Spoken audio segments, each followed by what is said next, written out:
Hey, Ben, can you hear us on Zoom? Ben, Ultra, if you can hear us, please let us know. I can hear on Zoom, yes. Awesome. A Thanks, little quiet.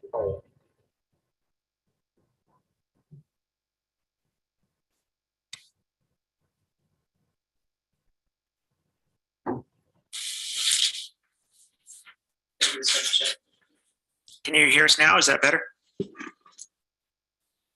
Yeah, that's much better. Okay, great. Thanks.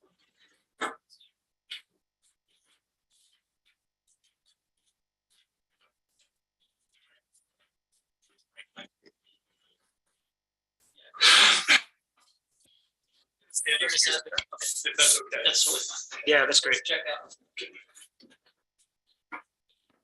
Can you hear us in this mic too? Yes. Yes. Also super great speaking loud. Excellent. It's more for the Zoom, so like Right. Yeah. And the YouTube recording. All right, we're good. Okay, it's 2:33 on November 1st. I will open this special public workshop about House Bill 180, the OHV laws. Present, we have Commissioners Clapper, Hedin, McGann, and Hadler. We have County Clerk Gabe Wojtek. We have Commission Administrator Mallory Nassau and Associate Administrator Quinn Hall. And we are lucky to have Chris Nelson, who is the Park Manager at the Huntington Mill Site and Schofield State Parks, to present. And I will turn it over to Chris at this time. Hey, thank you very much. Appreciate your introduction. I'm trying to pull up my screen share.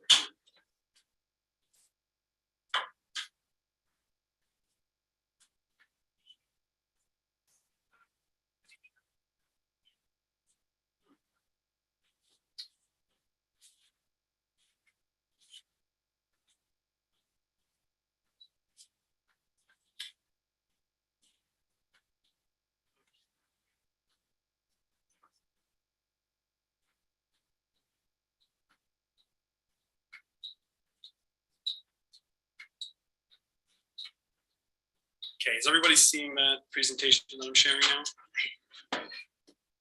Yes. Correct. Yeah. Thanks. So again, my name is Chris Nelson. I work for Utah State Parks, the manager of Huntington Mill Site and Schofield State Parks located in Emory and Carbon County. Thank you for having me here and inviting me out. Hopefully this can clarify some questions and get the ball rolling with HB 180, House Bill 180. For those that don't know, last July, Parks and Recreation split. So we used to be one division, there's now two divisions. So that's why you'll see both logos up here. So the off-highway vehicle program is managed through the Division of Recreation, but they're pretty short staffed. They're just a brand new division. So we're helping them with this House Bill 180 with answering questions and serving our community. So if you see Parks versus Recreation, we still work together. We're best friends. So yeah, we're working through that. So what is HB 180? House Bill 180 is a legislative bill that went through that worked with the OHV, Off-Highway Vehicle Act, UCA 4122-1. And this is what that act states in there. I've highlighted some of the main points, which is promoting safety and protection for people, property, and the environment related to the operation and equipment of off-highway vehicles. The other part of the Off-Highway Vehicle Act is to promote uniformity of laws so they're easy to understand and pursue a safety education program. So this is where I wanted to start, and that's what House Bill 180 affects. Okay, these are some of the common OHV concerns that we have as a state and division. Pretty basic stuff that you'd have with most recreation opportunities, and the next couple slides will break down each of those individually. Safety being the number one concern and responsibility here with House Bill 180. And so this is a Consumer Product Safety Commission report from 2021, and this is for two-wheel drive vehicles. They collected data from 2016 to 2020. I have the link at the bottom, and I can share that with anyone that needs it. But the important thing here is look at the age groups and the percentages. And so the top numbers are OHV related deaths. When I say OHV related, they broke down OHVs into UTVs and ATVs and off-highway vehicles side by side. So they broke them down to a couple different things. And these are the numbers that you can see. With the related deaths, there's a higher number in the upper age range, which is the opposite with the next information. So 2,200 deaths in that time span. And with emergency department treated injuries, 500,000 from 2016 to 2020, about 100,000 a year. And it's almost the opposite when it comes to the user group for age and the injuries. So there's a lower amount of injuries for older, and a higher amount for younger, and these are treated. And the study, which is linked there, broke down areas injured, whether it was head injuries, which was the highest area that people were treated, lower extremity, upper extremity, things like that. Fractures were the most common. Moving on from safety to trespassing and environmental and private property damage, you can see a couple photos here that if you're not educated and familiar with off-highway usage, off-highway vehicle usage, you might not think much of that. You might think, oh, well, that's not a big deal, just some tire tracks. But if you start to understand the biology and the environmental impact that it has for all the insects, the animals, the plant life that's in the area, especially in extreme climates like deserts, you'll start to see that's a bigger problem than what it is. The picture on the right is from Death Valley for National Park Services.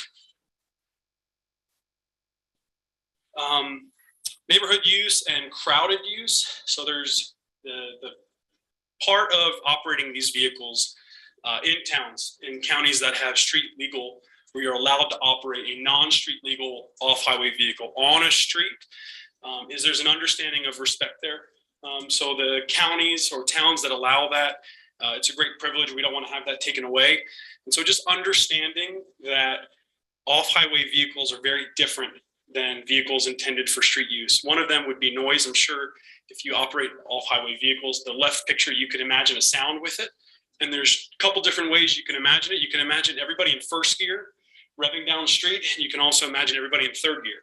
And it's very different if you're kind of at the park to the right there having a picnic, or if you're inside singing happy birthday, or if you're eating at a restaurant. So part of what this House Bill 180 will address is the education to let people know that there is a difference. And these vehicles are a lot louder, which is great when you're off trail because you're not in residential areas. It doesn't matter as much about the noise you make. The second part with neighborhood issues that we've had is if someone's operating an OHV so loud that you can't hear yourself think, it's very hard for an adult to give direction to a minor, to a 6-year-old, tell them to stop or to turn left or hey, your tire's flat or whatever it might be. So this neighborhood noise issue that we've heard a lot about, this will hopefully help to educate that it's not just somebody that wants peace all the time, but it's also other off-highway vehicle users that if you're trying to communicate with someone in your group, you're not able to do that. Picture on the right, just a large group of people going up a trail.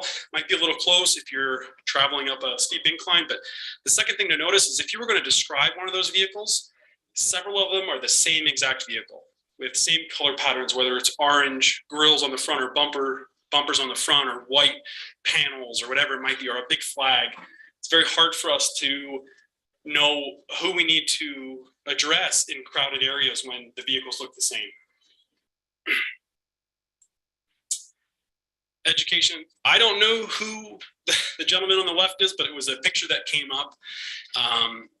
And the picture on the right is actually an advertisement to sell four-wheelers for children. And so part of House Bill 180 is going to be to educate. And I would imagine that the father on the left, if he knew the amount of head injuries and fatalities for that age group by not wearing a helmet and also riding position, even though if he's operating on private property, he doesn't have to, he probably would. And so that's what our goal is hopefully to educate, to make safer drivers and riders. And on the right, you know, it's for the companies that are advertising these vehicles, which are safe when they're operated safely. But, you know, there it's kind of depicted as a no worries, no danger kind of vehicle, and that's not what it is. So hopefully this education will help people to understand there is some risk with that.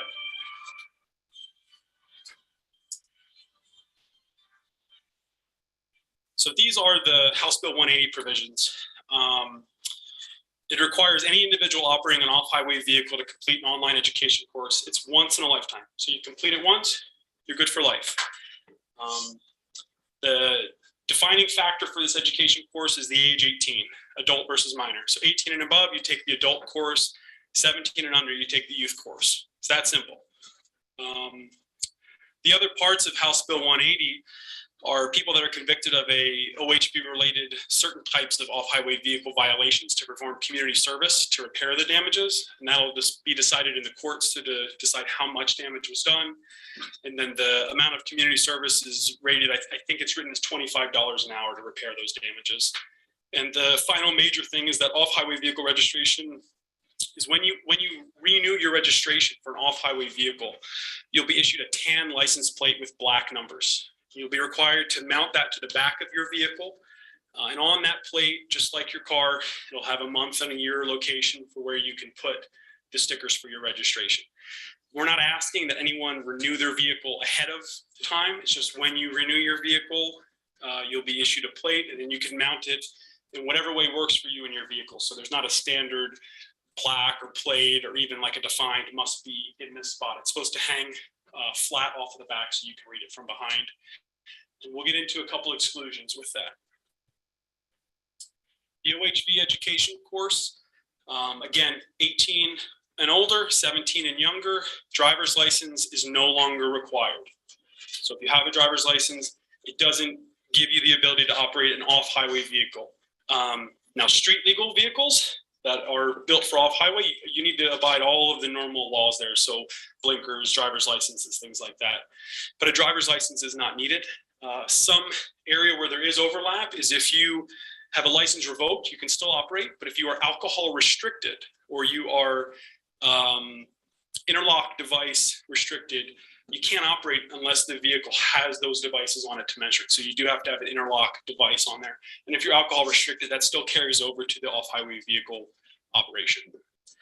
This is required for residents and non-residents. So it doesn't matter where you were born, where you grew up, what country you resided. Makes it simple for everyone. It's 30 minutes at most to complete. That's how the program was designed. I've taken an example program. It's very interactive. It's a short video, some text, answer a question, and move on to the next. It's not designed to trick you. It's designed to educate you, and it does a great job. And if you have been operating for a long time, this won't come to surprise. You know, a lot of it you'll already know, and you might pick up a couple new things or the reason why you're doing something. That's the biggest part. Is that if you've been operating for a long time, you might think, oh, this is silly for me, but it's for all those new riders out there that are getting into the sport and are growing sport and are growing communities that supply the sport.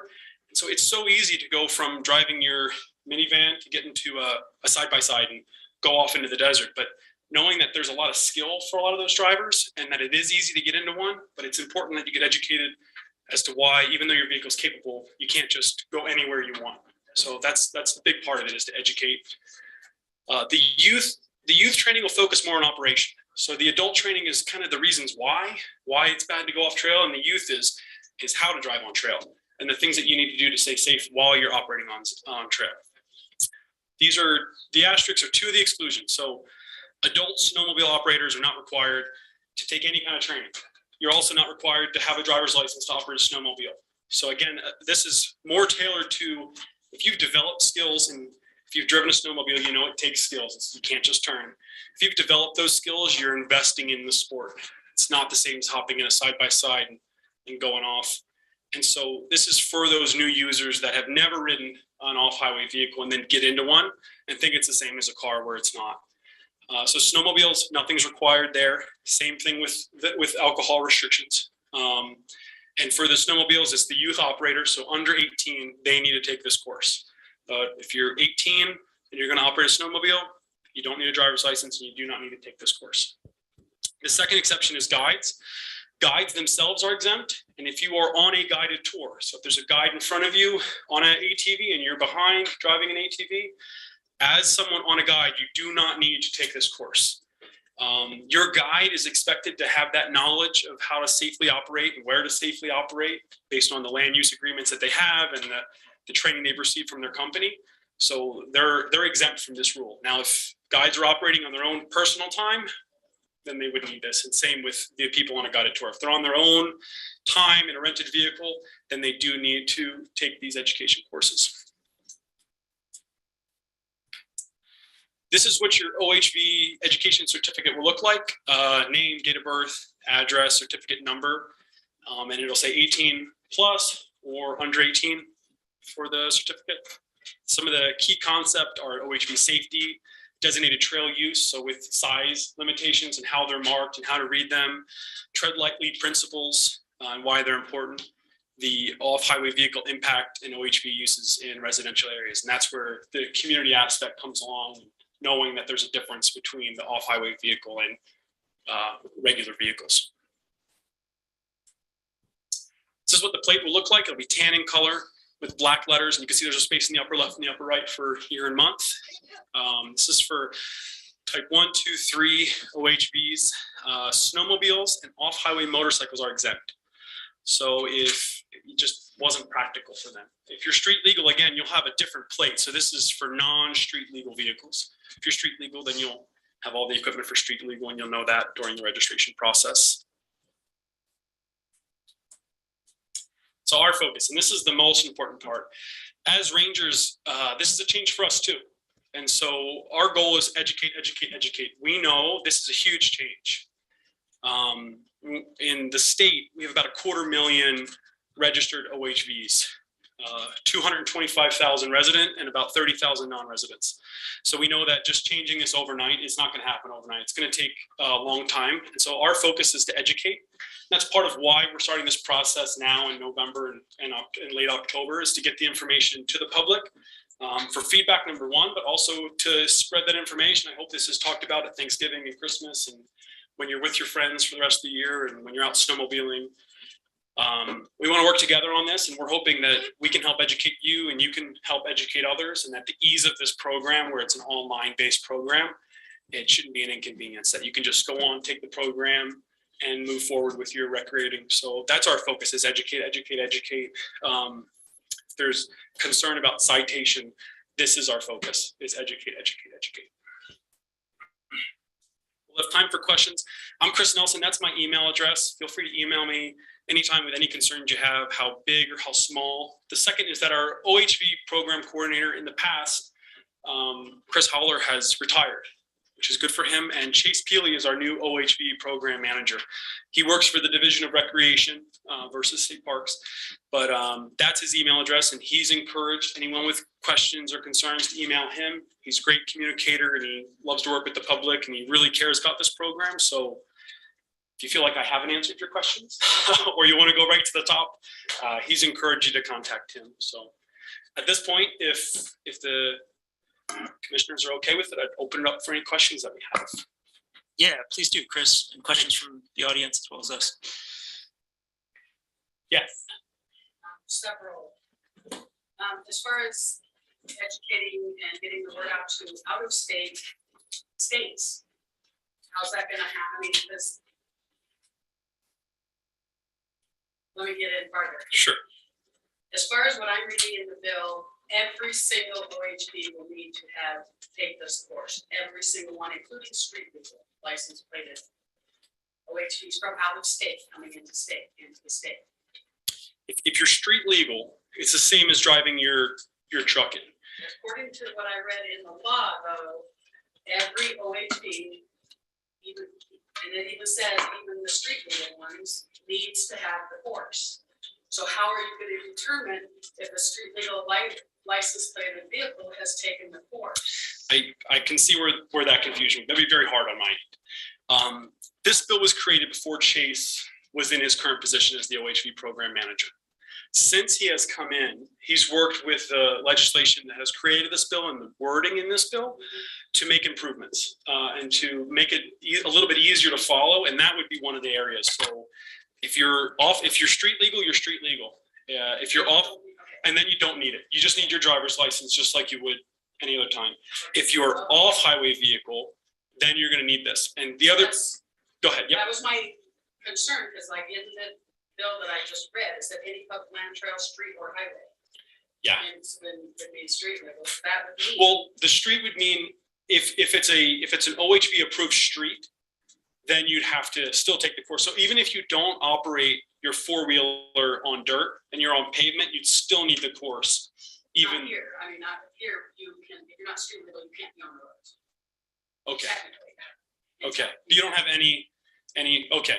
In Emery County, we do. So, okay, so, Okay. yeah, so The way I read this is all with the OHV permit. it's just non-street legal. Okay. Yeah, so if they're operating on the street, that's a different OHV violation, which is, So it'll be the same as it is now, if your street legal license plated. You do not need an OHV permit, you do not need to prove you've taken this course. correct. Yeah, you need your driver's Even though you're license. gonna be out on the trip. If you're out, it's like driving a Jeep. Okay. It's like driving a Jeep. Okay, as far as, because I'm at the Lloyd Information Center, we Mhm. sell OHV permits. How, because reading in here, Mhm. if we sell an OHV permit to someone and they didn't, and they said, whatever, and they don't have the force, we can be held. How do we prove, or how do we verify that we prove that they were gone through the force? At this point, there's no way for me to check to make sure that I'll go back to the slide, that this certificate was presented to you currently. So, and that's where kind of this being a brand new program, we'd like for that to be linked so that you could look it up by name and then you could say, oh, verified, now I can give it to you. In an ideal world, how it's supposed to work is that if you're gonna, before you sell them an out-of-state registration, they have to present you this. Now, if Is they, that gonna be able to be presented electronically? yes, we'll accept it electronically or print it out. Would there be maybe on the new, where they fill out the form to get their OHV permit, maybe a spot for the certificate number? Yes. So what we would like is that, and for some instances, it's great that you have a physical location where they can go, but a lot of people do this before they leave the state. For them to get their permit, there would be an area where they'd have to say, you have to take this training first, enter in your certificate number, and then you can proceed with getting an out-of-state registration sticker. So that's when the software is up and running. The bill is supposed to go into effect January 1st. These changes that have happened or that are going to happen can't happen until legislative session is back in session, which is February. So you won't see the changing of House Bill 180 online that you can read until February. And when that comes out, what I'm telling you will be kosher with what's online. I know you've probably heard a couple things that are not the same, but that would be one of them. Is that we're hoping the website can eventually have that capability. Because I'm concerned about my staff saying, yes, I verified it, and then the person gets picked up out on the thing, they don't have it, but they have a OHV permit that they bought from us, and they come back and say, you didn't verify this, and they're going, yes, we did. Yeah, I mean, part of it too is if someone comes in with 5 ATVs and they want to buy 5 from you, you're not responsible to make sure that they put the sticker on, you know what I mean, to check the registration. So it's gonna be We more. need to check for the person that's purchasing it, we need to check that they did. Yeah.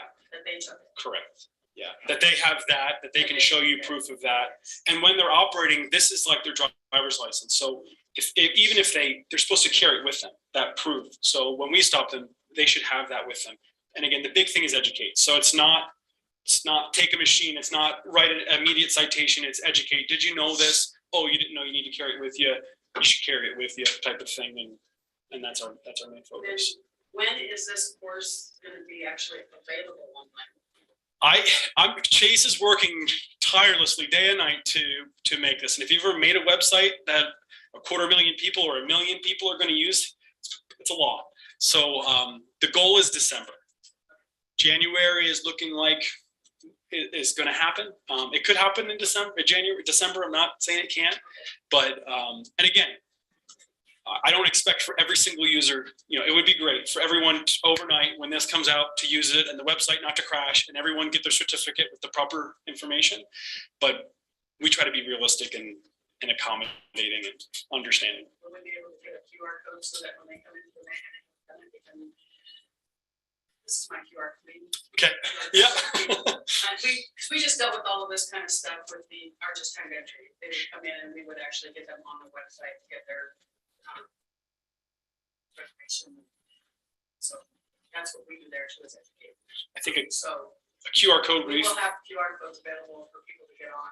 Yeah. And we have free Wi-Fi there. So I can work with Chase to make an official. I think all you need to do is put in the address and it brings you right to it. And so currently the OHV program is still on the state parks website. They're working to develop their own, but it's kind of like, what's your priority? You know, so they're going to get this link up. It'll still be on the state parks, through the state parks website to get to it. And then once they're up and running, even before then, there'll be a QR code. Chase can make one and we can try to get that out. That'll take you there. The other part is that the Rangers, we're working on creating a new OHV program booklet so that we can hand these out to people, and you know, you can have some at your office too, because there's more than just the training, right? There's the OHV law, there's the helmet laws, there's the supervision laws, there's, you know, driving at night with lights. So there's more than just that. So once we get those materials made and QR codes put out there. So what about she just brought up, what about, like I pulled an OHV sticker today. No, they don't get another one until next October. No, we're not asking anyone to register early. So when they expire, when you register again, Then you need. follow the guidelines. Yeah, we get your money's worth out of your stickers. Absolutely. Yeah. And that's where, again, I'm sorry you're next. That's where the education comes into place. Is we're prepared to educate for a year, because not everyone will have to go through this. People that are registering their vehicles now won't have to do this until November again. So we're, you know, that's what we're prepared to do, is educate, you know. Yeah. Okay. You're welcome. Yes, ma'am. It's rare that I see a trailer with OHVs coming in. And saying I've got 5 vehicles. Passengers. Or if I'm taking the class, but you see the sticker. I put on those vehicles, so. I agree. If you're letting someone use your vehicle, and that person's not properly, you know, if you loan someone your car and we pull somebody over and they don't have a driver's license, it's the operator's responsibility. So if you're fortunate enough to have 5 or 6 ATVs and OHVs, it's the operator's responsibility to make sure they're in compliance. So even though that one individual owns the vehicles and has the registrations and that happens all the time, right? Is mom takes care of everything, you know, and then her children and her husband and everybody else, you know, her friends drive them. It's the operator's responsibility to be compliant. Yes, sir. So you guys will have these special license plates on the OHV ones. Those license plates are seen in town, kind of red flag if there's not. If you're, and so if your town or your county has legal versus not OHV, we call them OHV friendly versus OHV restricted. If an OHV is on a restricted road, then that's a violation of law, is they're operating on an unapproved road. And that's part of this, is some of the concerns we had. The neighborhood, you know, stuff and safety is if somebody says, hey, a red 4-wheeler just drove through my front yard and hit my sprinkler, you know, whatever it is. How many red 4-wheelers do we see on a July day? This would say, hey, it was a red 4-wheeler and the first letter was AB, you know, Alpha Bravo. Then it gives us something to go on to be able to make a legal stop. But just riding, you know, driving a red 4-wheeler, it's really hard for us to articulate why we stop someone legally, because that rider can say, there goes another, you know. So this will help us, and it'll help you, help us enforce this. And another good point, I didn't know that about Moab. I just assumed it was like my county, you know, but some of the riders that come here might assume that because they've operated in Emery County and Carbon County and other counties, you know, out in St. George, and they might assume it's the same here. And so that's another good point of this, is learn your local laws, prepare before you go, you know. And we hit that home all the time with biking and hiking is, do you have enough water? Do you have a way to call for help? Do you have a way to repair? And so that's one of them, is, do you know the OHV laws in this community? And this will help us educate and be proactive. Yes, ma'am. Maybe I didn't understand before, but from what I'm hearing you say today is, if you have a street legal OHV, you don't have to take this test. Correct. You have to have a driver's license. But to me, they would need the same education as the people that, you know, that's a huge amount of people that are not going to get this education. And if I could weigh in on that, because I have the language right here. So the driver's license exemption is for the operational skills instruction component of the course, is the way the law reads. And then it talks about the, you know, in the different place, it talks about the education let's see, safety education training program. In one place it says, for example, an individual may not operate an OHV on public lands. Okay, so that's your OHV. And we have no OHV routes here in Bergen County. And then in two other subsections, it says an individual may not operate an OHV in the state. And then the exemptions that are referred to in there do not refer to that driver's license. That's in a different place. So the law absolutely says something different than what you're saying. Yeah, that's correct. So, and those are the changes that will change in In the February. next 2023 general session, we're expecting an update to this statute. Yes, ma'am. Yep. And that's what Chase helped me to clarify, because I read this and I said, hey, what you're telling, what we've been presented and what I'm explaining is different than this. And he explained it's really hard to put this big paragraph about how legislative sessions work and how the changes work. But because this was made before his input was given to this, they have been very understanding and cooperative to change that verbiage so that it's easy. 18 and older, 17 and younger, training is required for off-highway vehicles. So it will not matter about a driver's license at all anymore. So there's no, if you're 17 and you have a driver's license, you're no longer exempt from any portion of the youth.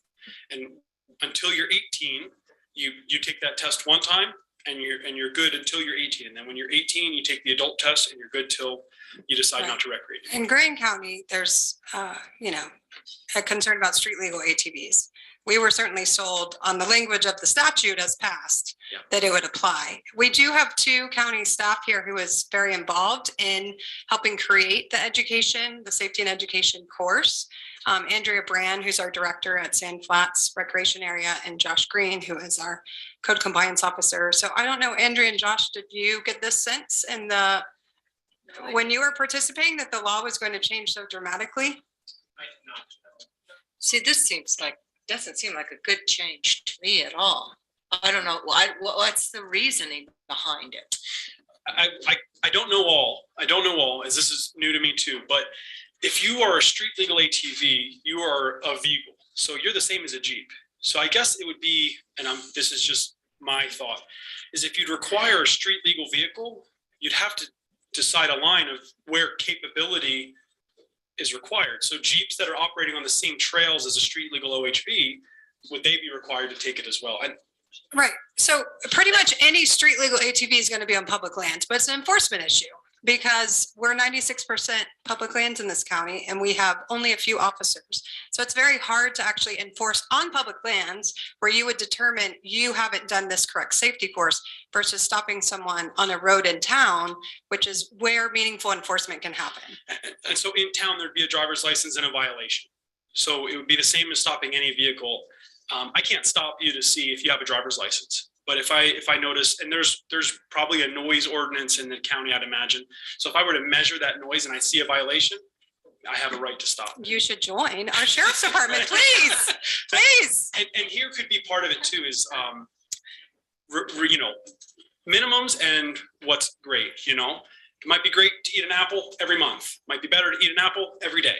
And so if this is promoted as a positive thing and people are encouraged to take it and hopefully the feedback is good from our off-highway vehicle users, more people will want to take it. You kind of don't want to be outside of the know. You want to be in the know. And so if the information from what I've taken a practice test, it was relevant and I'm an officer and this is my specialty. So I found a lot of great information from this training and I hope the street legal OHV users who are recreating on these trails will also take it. It's an encouragement standpoint. But the enforcement would be difficult.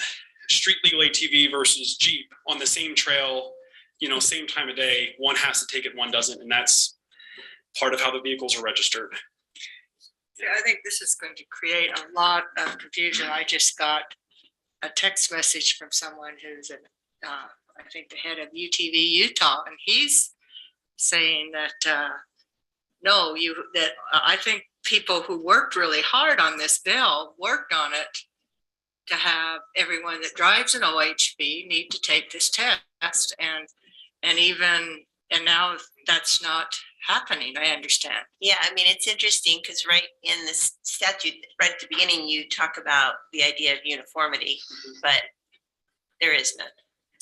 Well, you'd be off-highway vehicle or you'd be street legal. So you'd be a vehicle or you'd not be one. And so that's where the cut is and dry is if you're a street legal vehicle with a license plate, you're a vehicle like minivan, Jeep, Jeeps are great examples. But if you're not, then that's kind of the difference. And that's the tan I mean, versus. I guess for us, the biggest thing when we look at these concerns is neighborhood nuisance for us in Grand County, right? We're just vying with this inundation and our citizens are really concerned and yet it doesn't apply. Yeah. It doesn't apply. Because the It doesn't predominant mean we can all nuisance agree. in neighborhoods is street Well, we legal got use. something Brody's had his hand up for a while. Yeah. Thanks. Say, the best part about this meeting is it's November 1st. Right, The language hasn't changed yet. yep, You have Chase Peely's email. Yeah. This isn't our bill. Right. As far as No, it's- presenting what we've been told. I was going to make that point too. Representative Albrecht was the primary sponsor and Bramble was, the alt sponsor. And so I think it's important to work with those two yeah, because to express our even concerns. little things like, it's funny, I was just, I'm the hunter education instructor in town, right? And so I was just putting that together today.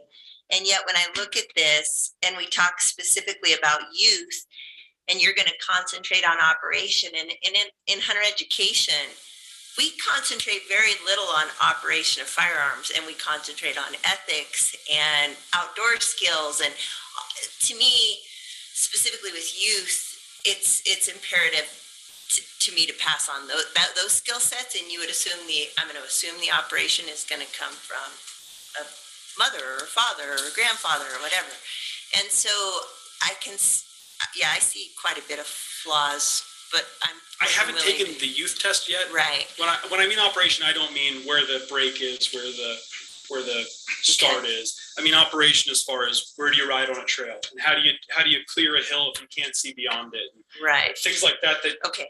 Yeah. But to me, these things I think are the things that are more important. Anyways, important with agree. you. But I agree, Brody. I appreciate that. Like as we look through it, we need to start putting something together for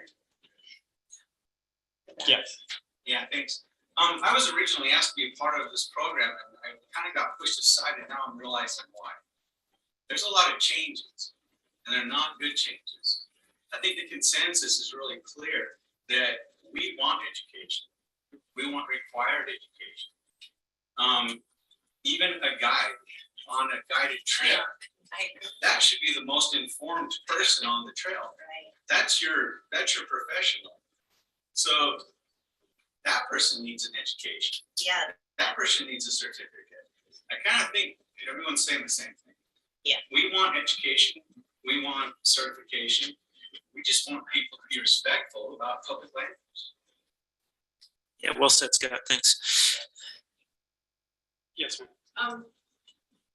If you left it like it is in here and saying even street legal OHVs needed this certificate, I think what would have to happen is would have to include any vehicle going off highway would need this education. There are some states that require, because we get a lot of people come in and say, do I need an OHV permit? I have a Jeep. In our state, if you go off highway, you have to have an OHV permit.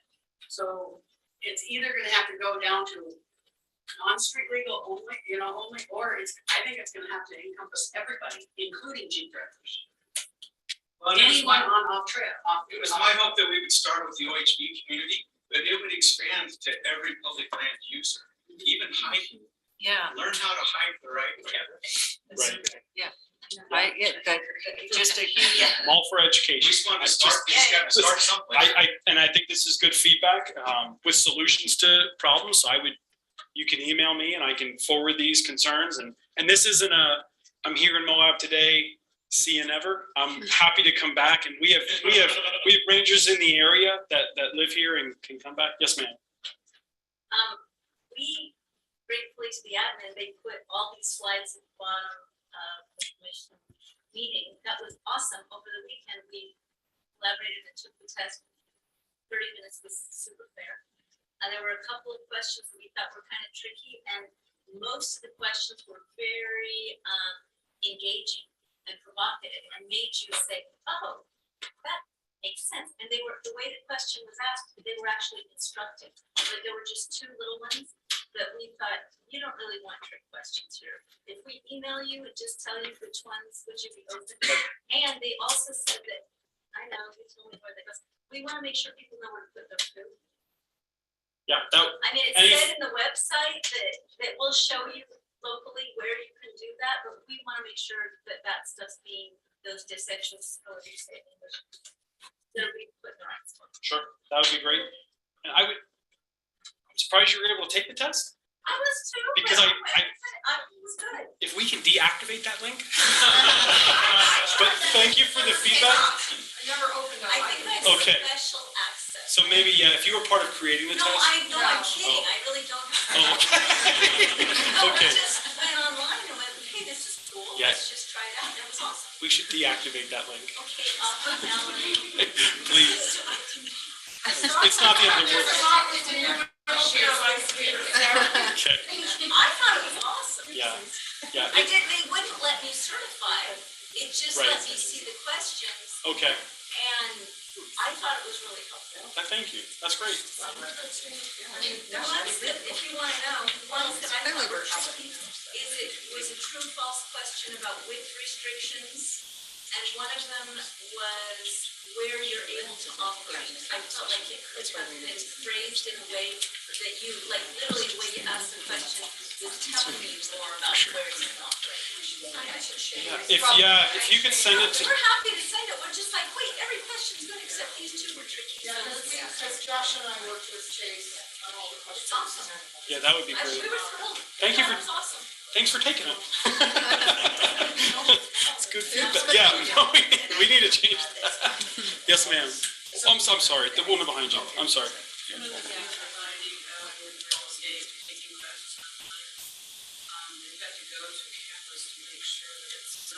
Taking the test for 15 or 20 people, answering the same questions or the same sentence. So having it online is great, but people are gonna cheat. Yeah, Let's do it. yeah, There's a way. Can I add on to that? sure. If people cheat and the kid gets, if that person goes off trail, you're gonna say, well, you took the test, you knew that you weren't supposed to do this, and they're still gonna get the ticket anyways. And then maybe I think part of what happens on that is that they're required to retake the test or something. That was an idea that passed around. So if they do get a ticket, then you have to retake it. So, because that was one of the first things that we brought up in the meeting. And they're like, well, whether they took it or not, if they go off trail and they didn't take it and they have the certificate, then they're getting the final penalty. Just a few majors. Issuing tickets. One person taking the test for 100 people. No way to monitor. It is, and it, The goal is education. It's great. The Yeah. whole thing Yeah, is that's the goal. education. If you're not really educating, you're letting people cheat on tests. So how do you monitor what they get?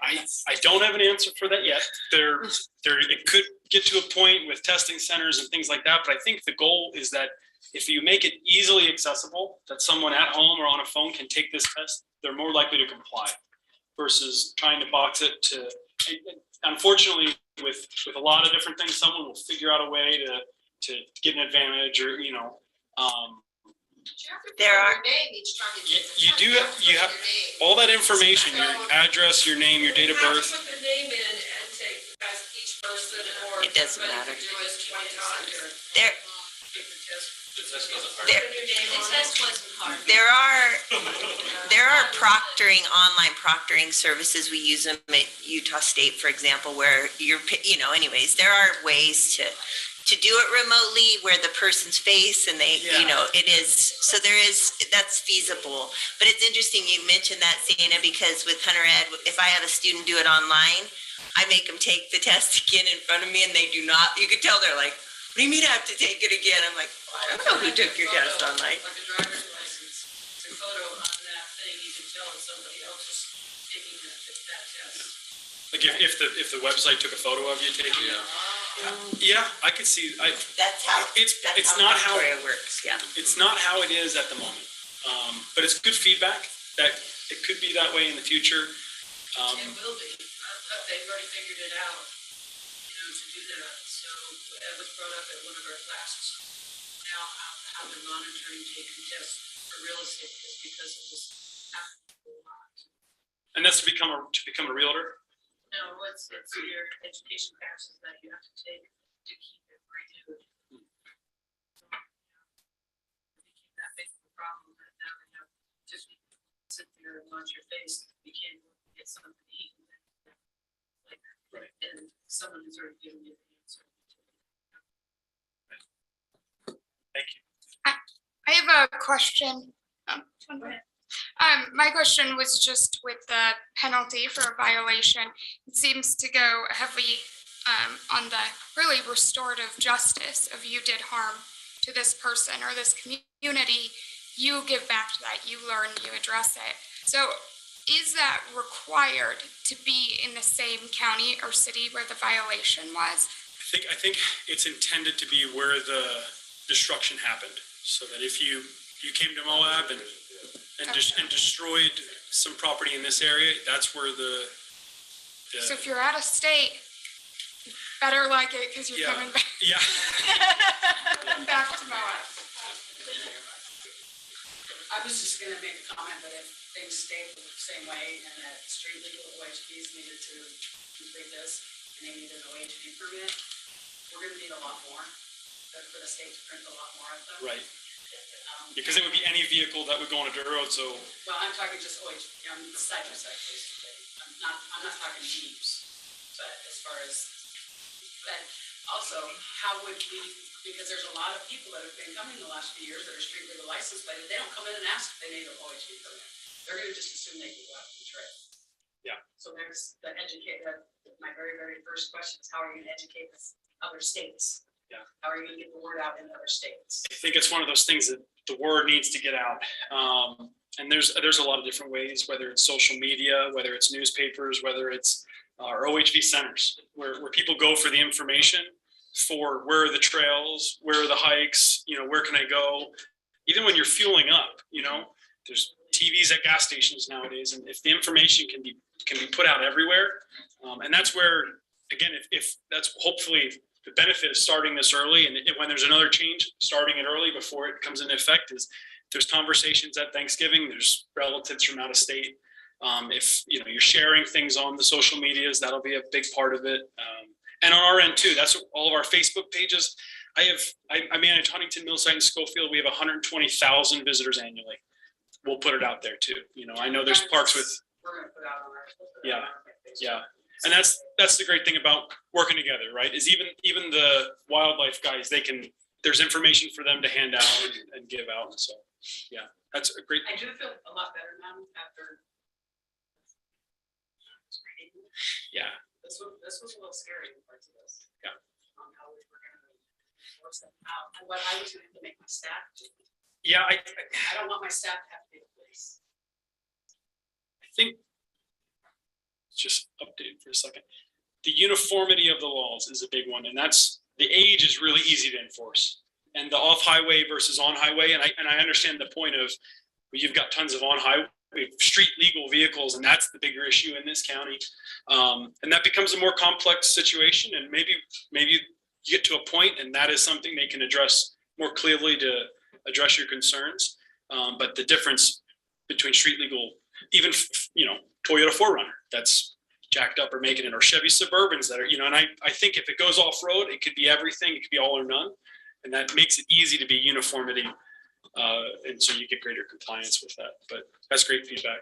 So so I want to make sure I understand right. So this is the old law, the old bill is still the bill. Oh, yeah. The law will have to change in the 2023 general session. They can't do it by policy. Yeah. So we need to work with the sponsors. Because I think many of us would much rather see it be universal. So I think.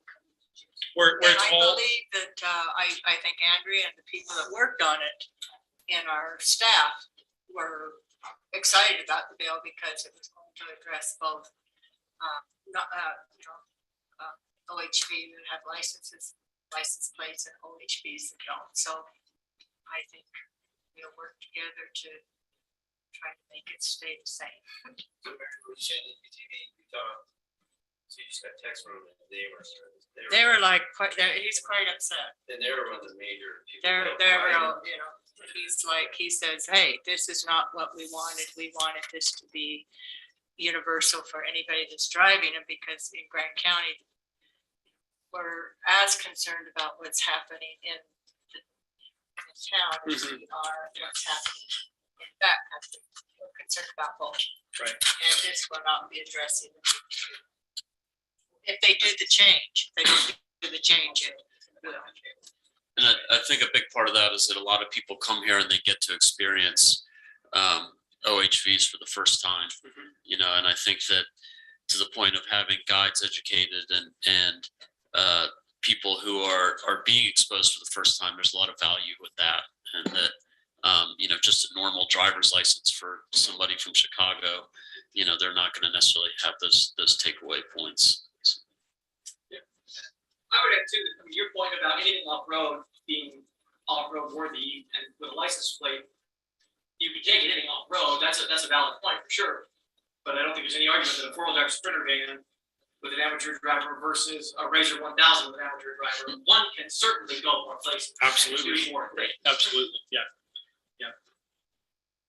Yes, ma'am. So the proposed change would mean that people coming here that rent a street legal OHV would not have to take the course. That's correct. That's And then the they're all proposed street changes.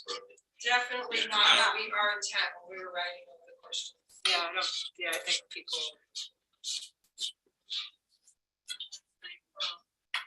Watch a commercial promoting those types of vehicles. They're not driving respectfully, they're spraying dirt, going up and down, and they're, you know, everybody's like, so the marketing on those types of vehicles, that's how people think you're supposed to drive them. You're really on the uphill battle in that respect of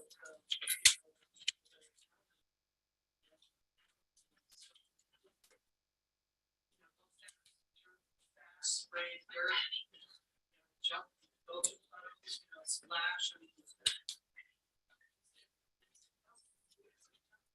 situations, that's what they buy the key for the vehicle. That's what they think they're how they think they're supposed to drive it like a race car. Right.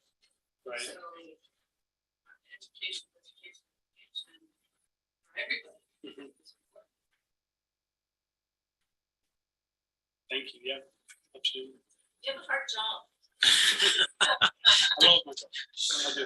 Yeah, and I think the two other off rangers in the room, you love your job? But I do think that's where uniformity across the board would make your job slightly easier, right? Yeah. You know what I mean? So- Like Hunter Ed, for example, I think it's 1963, you're exempt, right? But beyond that, everybody has to have it. And I guess the assumption from our game warden, our conservation officer is that people have it. He can check it, right? Absolutely. So sorry to keep going So back to that. would you say that if a vehicle goes off-road, they get the test? And did you say that there's another state that does that? That's what they do? There's other states that require any vehicle off-road. If you go on the dirt. If you go on the dirt, you have to have, on one of the trails, you have to have it wages. I mean, I think I would agree with Scott right now if you start with one user group and not trying to pick on them, just starting with one user group and then we can eventually funnel it into others. I mean, I've definitely been in states where all trailheads, everybody had to have a certain permit, right? Everybody, hikers, bikers, climbers, didn't matter. But yeah, I mean, I guess if we're going to pilot a user group, we pilot the whole group, right? Right. Yeah, I think if it's made for people that are on those trails, it's everybody on those trails. Right. I understand. That makes Any other questions? Anything not clear? The information, yes. I have one question that I just wondered about.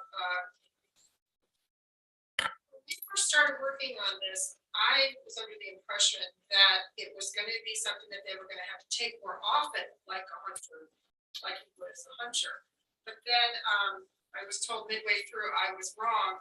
But what does the actual language of the bill say? I looked through it and I didn't see The bill requires all street legal ATVs to take this test. But what frequency?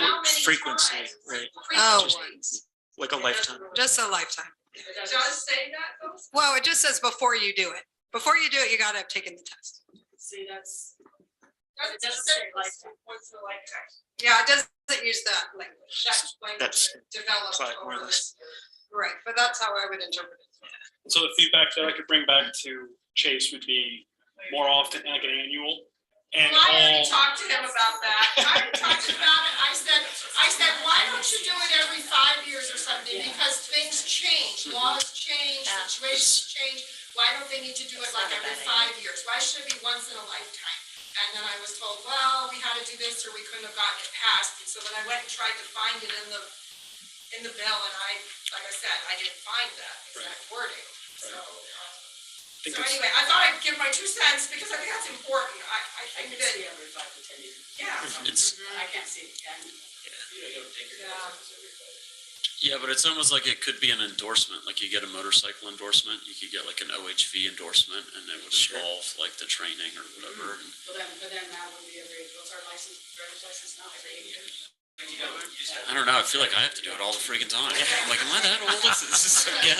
Wonder why. Just get your driver's license. I mean, just do that. Yeah. Okay, that's true. that's great. It's a starting. Defensive driving, if you decide to take defensive driving, like a lot of us have to do through work and stuff, we have to do it every 2-3 years. So I kind of thought of it like that. That's We great. had to start somewhere. It's great. It's a Yeah, start. It's better It's to, a great start. yeah. Right. Really great start.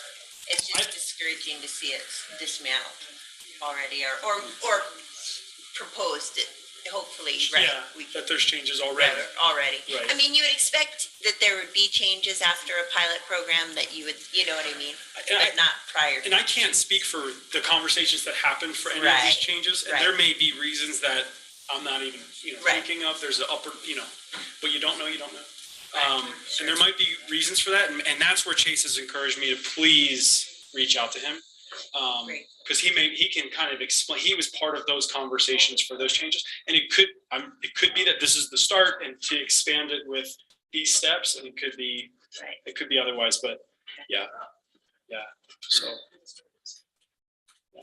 Yes, So this current language goes in effect January 1. January 2nd, someone comes in and buys non-resident. They didn't show us that part. If they haven't shown it to us, we'll give them the QR code so they can go on and take the test. We were told to give a year to educate, to give people a chance I know that. to go before we enforce it, but Well, before you. that's enforce a it, but question I you think- should ask Chase. I think, as far as I'm concerned, starting January 1st, my staff will be asking to see that. If they don't have it, we'll educate them on, here's a QR code, go on and take it right now. We have free Wi-Fi, here you go. The And then you're test is done, but that's out of our hands. We have 2 months. Yeah, if the test isn't there, operational obviously we setup. can't tell. How we prepare, because we do rentals and we rent plated vehicles. We want to comply. We want Yes. our guests to comply, but we have to buy iPads. We have to set this up for success. So we're just trying to get the information so we can. Yeah. set it up right. and this is great because we have that time, which is not as much as you think. Months, yeah. Yeah, absolutely. Have some sort of device at places that sell these things, where if somebody, we found this out with the park entry this year, so not everyone, weirdly enough, not everyone has a computer. Right. And so, I've done stuff on my own phone for people, park stuff before, but maybe something that would be like a remote thing that, like, they could do it on, just in case. Sure, yeah. Most time they can do it on their own phone, but just. I think the phone is the initial intent is that, For sure. yeah, The other thing is, There is those. I'm really concerned that there's no one here to this meeting from Maverick gas stations. Because the Maverick gas stations sell them too.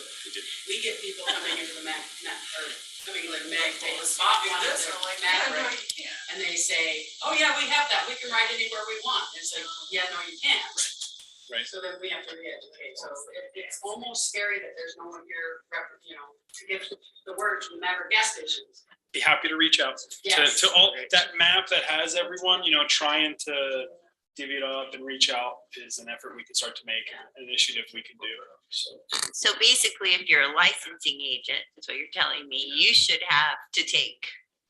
I'm planning on doing it. And if they're, I'm planning on doing it, and I don't, every 3 years I come and rent one from you. and So, if you guys have any kind of like promotional or education postering, signage, that kind of stuff, we can work with that and try to spread that around. That would be great. I have sidewalk signs that we put out at the NIC. If you guys can come up with something that you want me to put on that NIC, with the QR code to get to that, we can do that. We can put it on our sidewalk sign so when people are walking by, they can educate. That's what we did with the timed entry reservations for Arches. We had one whole side that was just timed entry, Arches timed entry. We would be more than happy to put that on our sidewalk sign.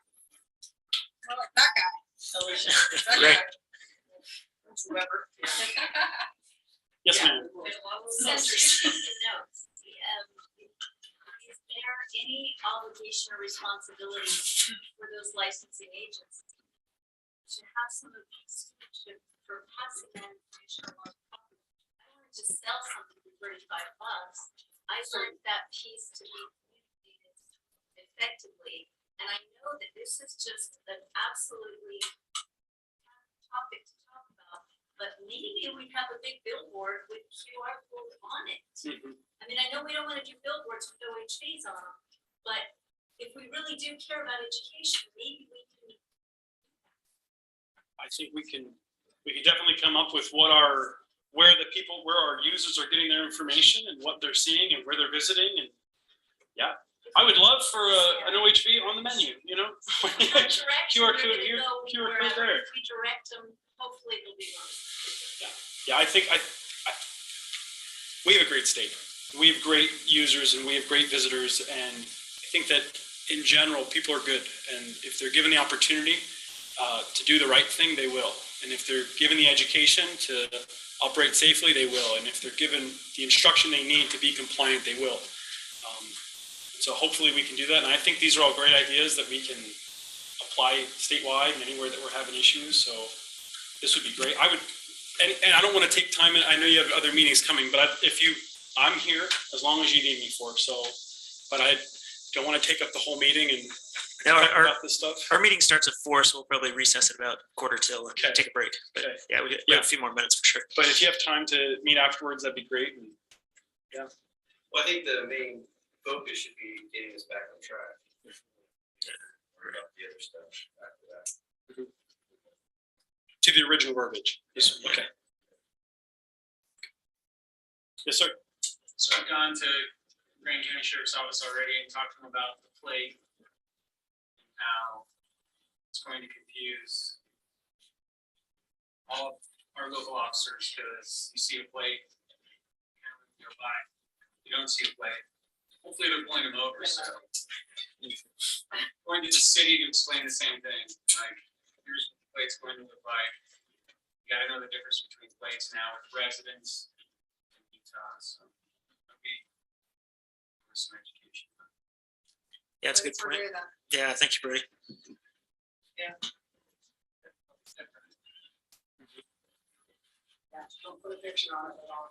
No, it can't be changed at all. That is the only plate. There's no other user groups or. A lot of other states are going to plates. A lot of them say off-highway people only on. We care about it because that's our world. Yeah, absolutely. It's less on the scale for the, the county guys. Got other folks. City guys. Thank you very much. Yeah, Chris, thank you very much. This is super informative and great discussion, and it'll lead to other things. but very much thanks for coming down and addressing our concerns down here and helping people out with information. Yeah, and sure I'll see you again soon. Absolutely, yeah. All right. Thank you very much. Yeah, thanks. Yeah, and before everyone goes, I do want to recognize a couple people in the room because we did have some folks from Grant County who helped out a lot on this and the creation of the test and such. So I want to express appreciation, especially to Andrea Brand at Sand Flats, and Josh Green with code enforcement. We really appreciate your work on this and bringing Grant County's concerns to the state level. And yeah, we thank you so much. And it's above and beyond your regular job description, and it's appreciated.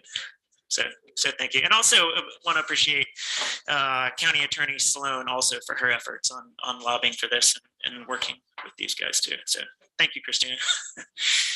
Yeah. It's been a pleasure. All right. Yeah. Thanks, Josh. Thanks very much. And hold on a sec, Josh. We got something for you too, man. and yeah, and I'll call recess. I'll close the special workshop, and we will reconvene at 4 o'clock for our regular commission meeting. So,